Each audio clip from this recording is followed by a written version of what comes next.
All right, so today we have a 2019 Toyota 4Runner. This is a SR5. It's pretty plain Jane, but it has, you know, the amenities for the four-wheel drive. It doesn't have lockers, but it does have A-track. Power windows, locks. No sunroof, but it does have the power rear window. Overall, everything does look really good on this. It's not too bad. It's when you get kind of closer up that there is some blemishes.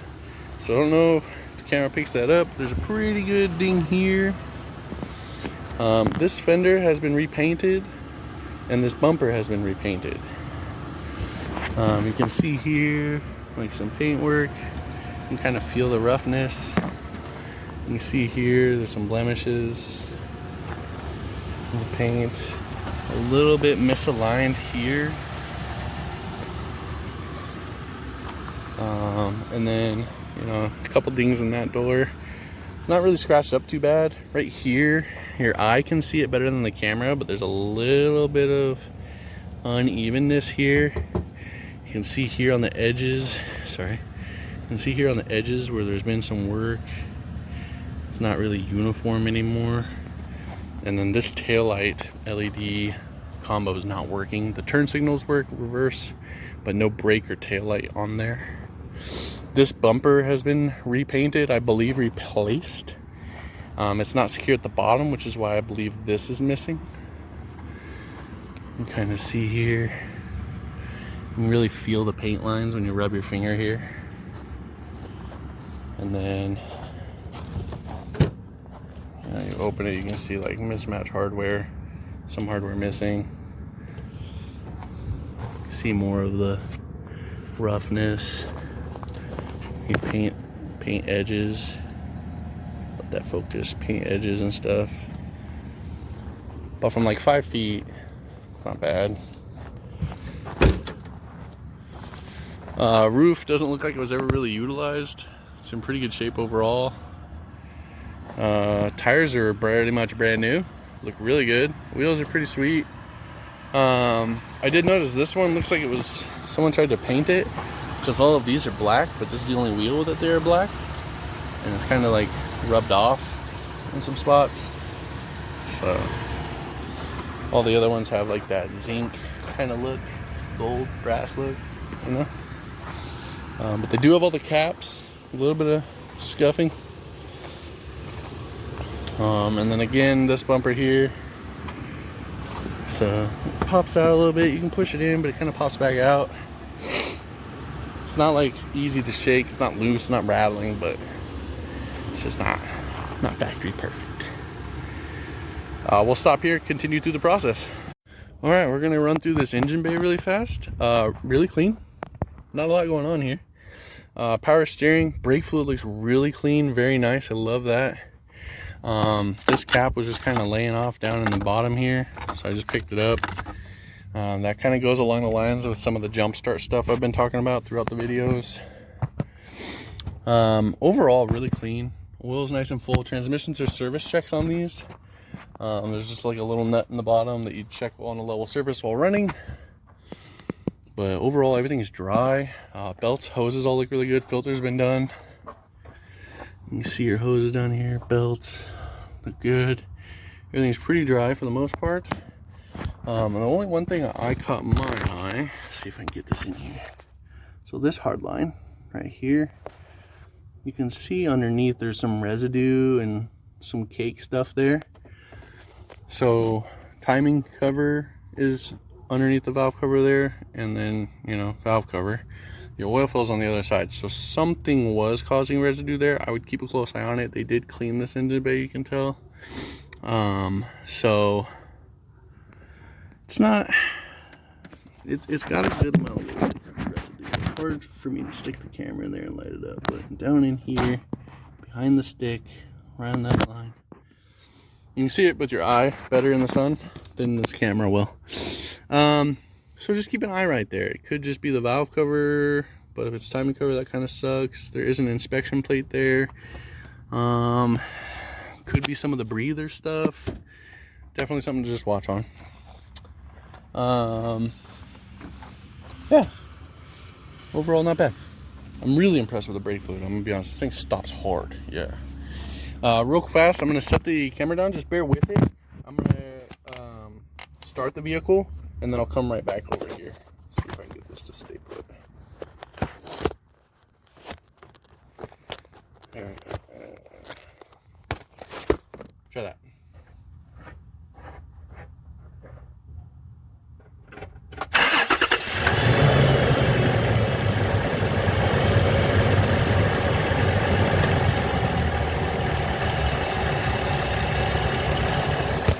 Alright, so I start it, and then after running for a minute, that click is your AC turning on, compressor and everything. This thing blows really cold, also has great heat and everything, so I always like to just kind of get that active and then just let you know. Modern engines kind of have that little bit of a tick to them with the direct injection and everything, but overall it sounds really good. You see your injectors right there. The other side's going to be under this intake. This side of the engine you're going to love. This side of the engine you're going to hate. The upper intake has to come off with these spark plugs, stuff like that. It's really easy to do. Once you've done it, you'll be able to do it really easily, but it's not a Honda. It's not right on top. But these things run really good. They have plenty of get up and go for a V6. They're not the fastest things, but I mean, it's a SUV that's supposed to be off-roading and stuff and take you anywhere. It has the power to do it. It's just not like a race car, right? Those are just the frame rates. Don't worry, they're not actually flashing. Overall, really clean. Not a lot of stuff plugged in, not a lot of stuff taken out. Aprons and everything look really good.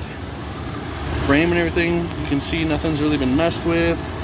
Crash supports are still in here. I don't know if the camera will see, but you can still see your crash bar and the foam and everything down in there. So, pretty good engine bay, pretty solid. Oil's really clean, checks out nice. Okay, so we'll start from the front to back. I use this mirror to just help me get really good angles as I go.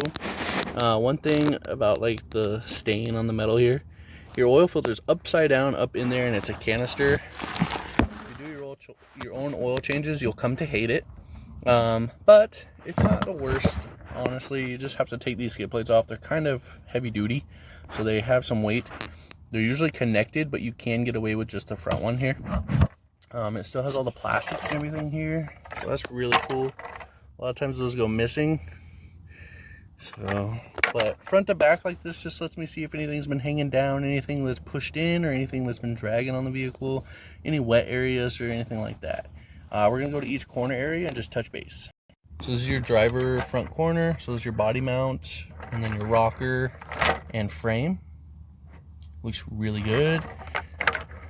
So the frame, the rusty frame thing was more early 2000s to like late, like some of the early second gen Tacomas and stuff, or what was it, third, when they got like the newer body style they just replaced. But anyway, it's not as common anymore.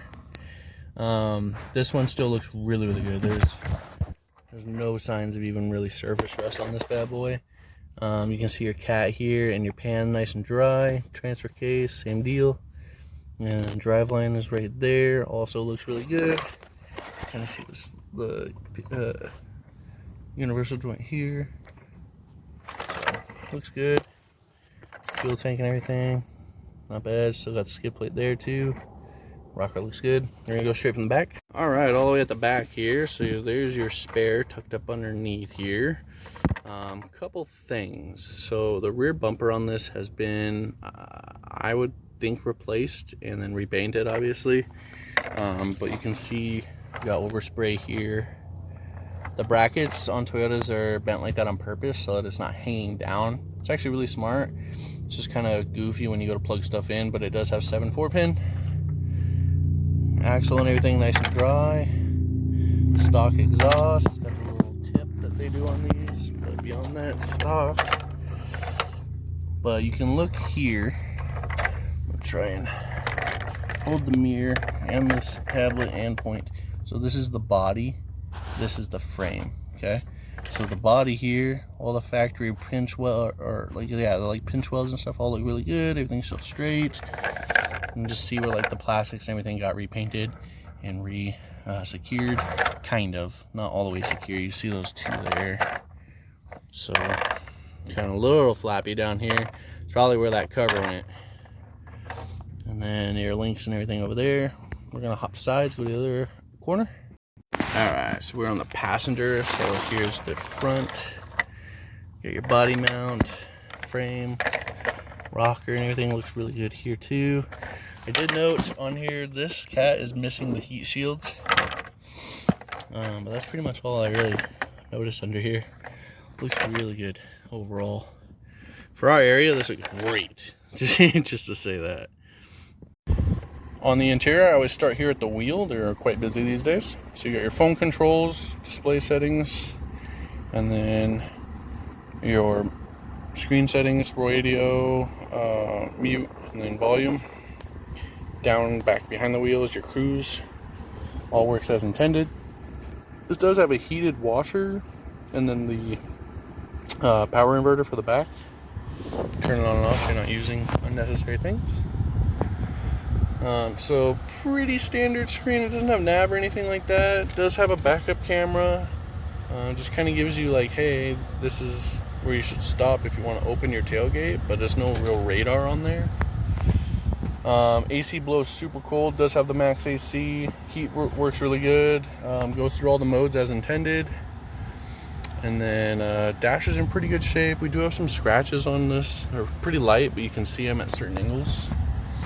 From here, I'm gonna, oh wait, I do like to talk about this stuff. So you have the A track and downhill assisted cruise, and then traction control. A track is when you're in 4 low, your traction control typically turns off, but obviously the system exists. So what Toyota does is in 4 low, and then you hit A track, it'll use the electronic limited slip, like your ABS, all that kind of stuff, to simulate locking the diff. It's not perfect, but it can help you in some pretty good situations. Does well. And then down here, no heated seats or anything, but you do have the auto up and down rear like lift gate window, which is awesome. I wish I had a 4Runner just for that sometimes. We're gonna pause here, look from the outside in. All right, we're standing here at the driver door cards. So door cards are in pretty good shape here. I did notice like some blue stuff on the screen here. Power seat here does everything it's supposed to. No rips or anything weird. No mats, but the carpets are in pretty good shape. Pedals, everything look good. Plastics. And then coming back here, same story. Door cards in good shape. Seat back, seats are in good shape.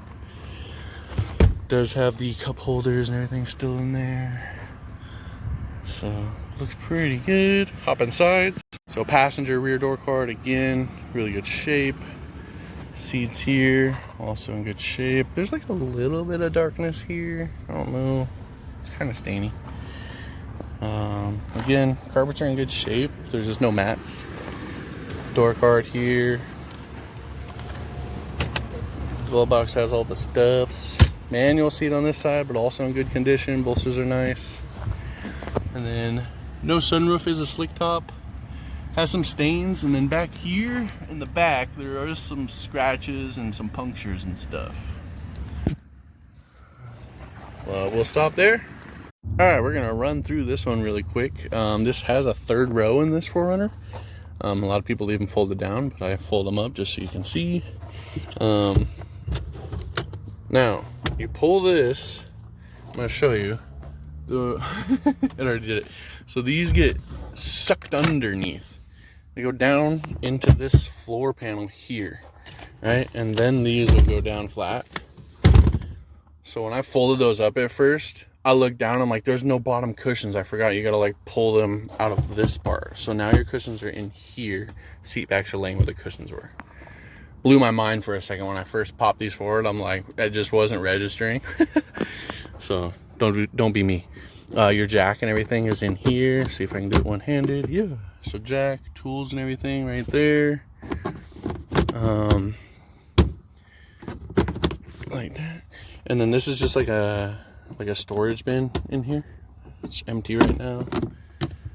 You just put stuff in there. For me, I do like little flares, straps, stuff like that. Here we're missing screws for the trim. Oh, let's drop this. We're missing screws for the trim and the covers, so it's still secured. There's plenty of like pop pins and stuff holding it in place, right? But yeah, so the other side, nothing, something. So, you know, kids will mess with that. I don't know if you'll ever put stuff back here, but 2 little screws, 2 little caps.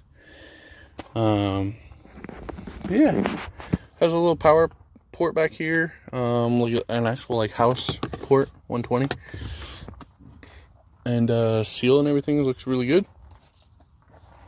I'll talk about it at a different part, but this bumper has been repainted. It's hard to say if it was replaced. It feels like it was replaced and then just painted white, because there's a lot of like roughness, like textured, and some of this is usually, I see here is not textured, but down here is, so it's just kind of weird. But it has like the step and stuff in here because the bumper was replaced. I checked like striker, I checked in here. This is a really hard panel to get. Let's see if I can do it with the camera. Checked in here. All the body inside the plastics is really good. This light was not working, and then there was like a little bit of, you know, you can see body work, there's been paint work and stuff. I'll get into that on the exterior side. I don't like to overlap stuff. This is not power lift gate, it's just a manual one, but opens and closes just fine. Struts are strong, so I kind of prefer these sometimes, so you're not waiting. No cover on the hitch. We'll stop here. All right, so this portion here, we go through and scan the computer on the vehicle. We go through all the modules, just to kind of check them out. We did have a couple faults, 2 of these being current. So the engine and ECT, it's a startability fault. I see that on a lot of Toyotas that either sit on lots or just don't get driven a lot, and then when they go to start or need a jump start, it logs it as a startability fault. I've been seeing it a lot more lately, but all I know from that code is that at some point it needed help, or it didn't fire up all the way by itself and needed a jump or something along those lines, right? Then down in the ABS, there is another active code, or no, sorry, there's an active code in the oh my gosh, sorry, I dropped this. So active code in the ABS for like lower high voltage. We're currently at 12.1, 12.2 on voltage. So that's just like another thing where this at some point had a lower voltage system. I do at least 10 miles on my drive just to make sure that everything gets a good chance to cycle and everything gets time to charge and it goes through everything. Yada yada. Sorry about that. And then down here on the SRS airbag, so safety restraint system, the airbag, there's a code for the passenger side. It's history. There was an incomplete communication at some point. And then on the main body, it says there's 7 codes. They're all lost communication. So like the door module, lost communication with the window switch. I took a picture just so you have all of them, you know, right there with the codes, history, all the like detailed info and everything there. Instead of just listing out a bunch of info on it, when all it is really is there was some point, everything here says at some point this thing had a low battery or a dead battery, and it had to be jump started. Right now battery's healthy, it's doing really good, mind you, like keys on and everything. So we're gonna pause here, go to our monitors. All right, so we're gonna go through our monitors. I always go since the last time someone cleared codes instead of the drive they give me. Green checks, so everything checks out good here. And then down here, I always like to mention we want to make sure that our VIN is the same what's on the body. They don't really do emissions around here, but to be compliant, stuff like that matters. So I know for like California purchases and a lot of places where they do state inspections and stuff, that is a bigger deal. So all looks good here. We're going to keep moving through the inspection. All right, this is going to be our conclusions here.